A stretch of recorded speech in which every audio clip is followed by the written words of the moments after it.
Welcome to the Banker Lamp. Please enjoy the video. You begin by confirming permissions and the minimal environment, subscription, resource group, and proper role. Once done, check that the Latch service is actually deployed and that the host has outbound access to Azure endpoints, because UI failures often stem from blocked API calls. Make sure you enable diagnostic logging and capture the exact error messages now. This gives you visibility for the next steps. You will not guess, collect evidence, then proceed to configuration fixes.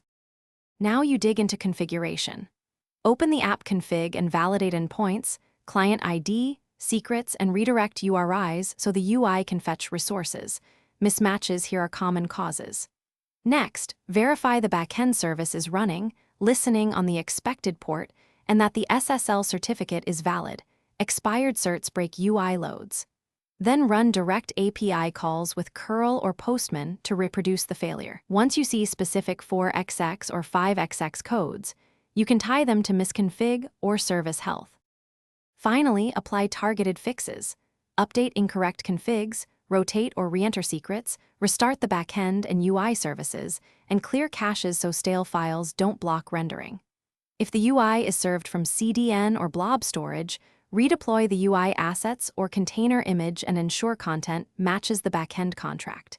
Make sure to verify end-to-end after each change. If problems persist, enable verbose logs. Capture a HAR file during the failure, and escalate with those artifacts so you can resolve root causes quickly. Thanks for watching. If this was helpful, leave a like and consider subscribing. See you next time.